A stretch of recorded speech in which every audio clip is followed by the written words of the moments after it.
The LastWayStation by John Reesfeld. Chapter 1. The last thing he remembered was the simultaneous crunch of glass between his teeth and the deathly roar of his service pistol at his right temple, along with the brief realization that it was over. But was it? The banging grew louder now. It came from everywhere, reaching his consciousness through the darkness and the cold. The cold was terrible, far worse, he was sure, than the bitter nights at Stalingrad, when the doomed men of his encircled Sixth Army had fought on at his command to the last bullet. At least they had my gun muzzles to keep them warm, he mused. But he lacked even that small comfort now. The aching, gnawing sensation consumed him. He could not move. He could not breathe. He felt frozen solid. The Jews! The Jews! The thought suddenly flashed into his mind. Somehow they are behind this. A handful must have survived and reached the bunker, and now they are making me suffer. The Jews, he thought, catching himself. Blaming the Jews had become such an involuntary reflex, he could not stop it, even now. Far beyond second nature, it had become as natural and essential to him as breathing. His self-induced brainwashing was a far more impressive and complete triumph than any his state-funded propaganda machine could claim. He was indisputably the greatest anti-Semite who had ever lived, and in this regard, he truly was a self-made man. Of course he did not care for Jews. Who did? But he had no particular axe to grind. They were just such a convenient and vulnerable target that they became indispensable to him. He owed them everything, for he literally had taken everything they had. All his life he had felt the Jews' contaminating presence. When he was just a boy in the village of Bernal in western Austria, he had heard the whispers behind his back that his own father had a streak of Jew blood running through his veins. Alwa's mother, Maria, he had once overheard a gossip saying in a local cafe, then a modest woman in her 40s, worked as a cook for the Jew Frankenberger and his family. She had no dowry, you see, and she had never married. Then one day, as she later described it, she succumbed, he chuckled, to the uninvited advances of Frankenberger's teenage son. And wouldn't you know it, he said rather matter-of-factly, that circumcised stallion left her with child. It was all supposed to be very hush-hush, the gossip said. Maria confronted the Jew and threatened to tell the burgomaster that she had been raped. Worse still, she told him she was more than willing to let her own kin deal with the boy. She rattled Frankenberger, who quickly made her a nice settlement. He put her on a pension, and she retired. Scullery woman and cook one day, Baroness the next, with enough of a dowry to make a decent home for herself and Herr Hiedler, with whom she had maintained a long-standing arrangement. So the lad did have his way with her then, eh? The other asked. What difference does that make? The gossip replied, indignantly. She, a fine German woman, said he did. Isn't that enough? It was more than enough for Frankenberger. He did not want to place his precious son's fate in the hands of the village, or worse. The Jew's hush money allowed Herr Hiedler, a man of good German stock but humble means, to make an honest woman of Fräulein Schickelgruber. How fortunate for the Fräulein, the other man said, with just the slightest hint of irony. Yes, the gossip replied. The payment clearly proved she had been wronged. I mean, after all, would you pay 20 gulden a month for 15 years to someone making false accusations against your son? Oh, no, of course not, the other man said. But then I'm not a... Precisely, the gossip interrupted, and they both shared a quiet laugh together. Hitler, seated alone in a nearby booth with his back to them, thought about confronting the man. He imagined slapping him hard in the face, rebuking him loudly and publicly, and then throwing steaming hot coffee in his eyes. The idea that he could even be part Jew infuriated him, and the altogether outrageous inference that his grandmother had been a willing party to her own rape, or a cunning blackmailer, left him barely able to restrain himself. But then he thought, suppose their slander was true. Then what? A deathly chill swept over him. Infuriated, he wished he could confront his grandmother and put the matter to rest. But she had died long before he was born, and the truth now slept with her in the grave. Or so he had thought. Chapter 2.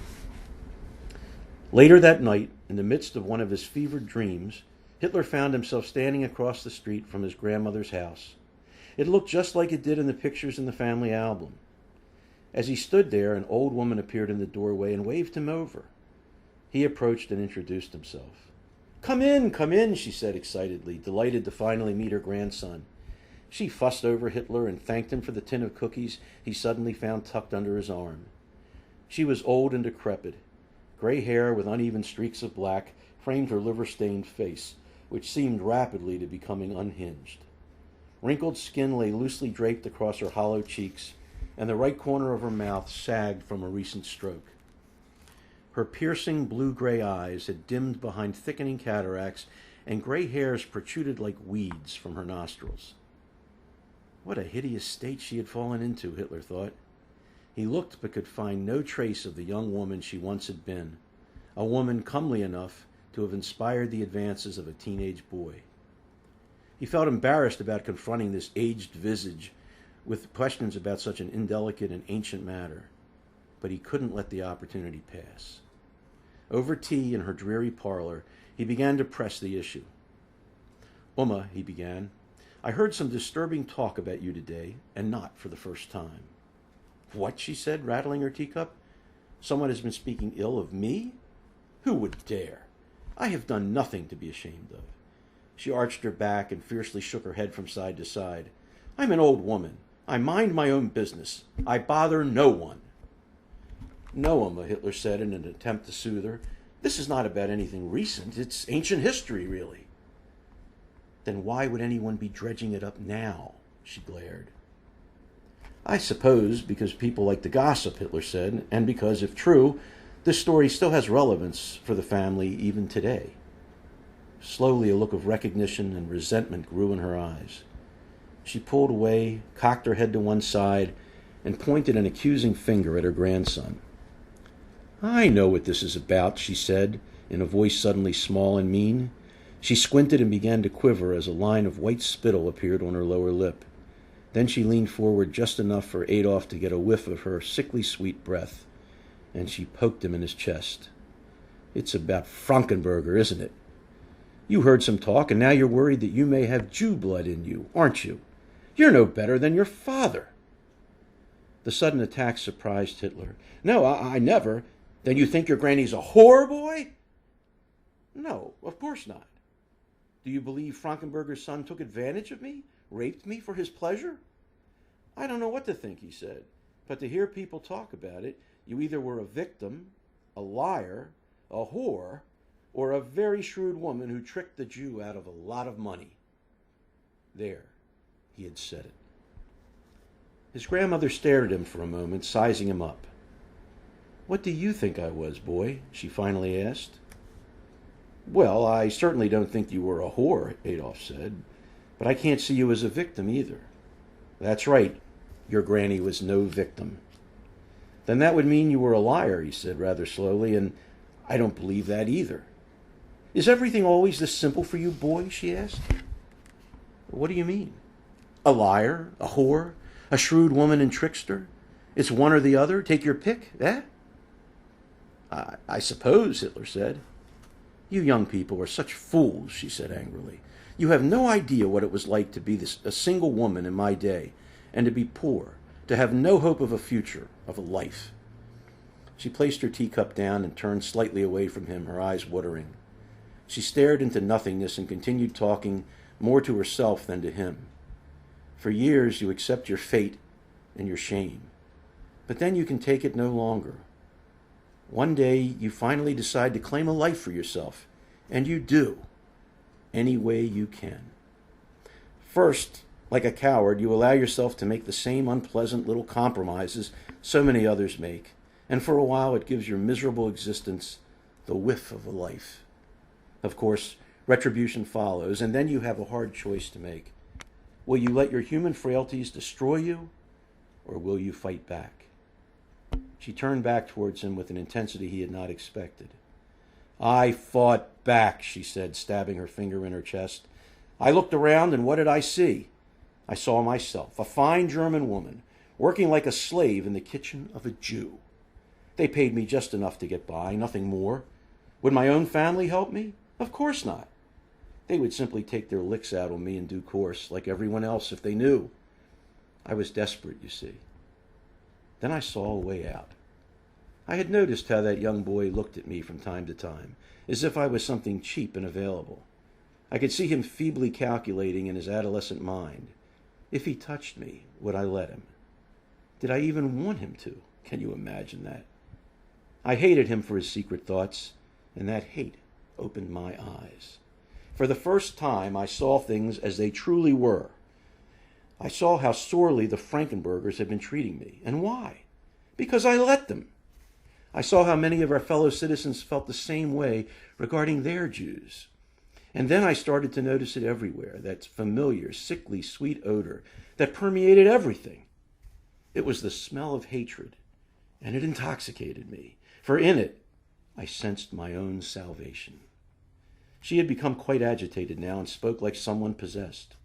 Instead of wandering through a landscape of death and despair, Adolf, I suddenly realized that I had been walking amid orchards of plenty. I had simply lacked the courage, yes, the courage, to reach up and shake the branches.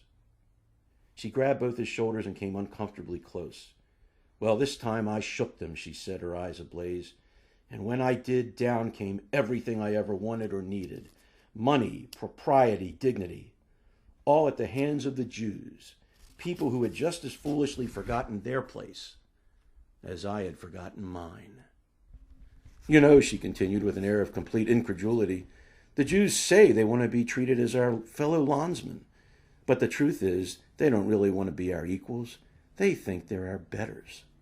They walk around with their kike noses up in the air, assuming superiority when their feeble blood reeks from centuries of intense inbreeding. It's almost incestuous. They're really nothing but vermin. A curse on them all, she said. And then she spat violently on the floor. Hitler woke a short time later, drenched in sweat, his mind reeling. Had it all really been a dream? It had seemed like so much more. Everything had felt so real. The smell of her breath, the sharp tip of her nail pressing against his flesh, the hot tea's steam stinging his nose and lips as he brought the cup close for a sip. And the things she had told him, the intensity of her beliefs, the cold fire in her eyes. He could not have imagined all that. No, the young man concluded. Somehow she had reached out to him from beyond the grave.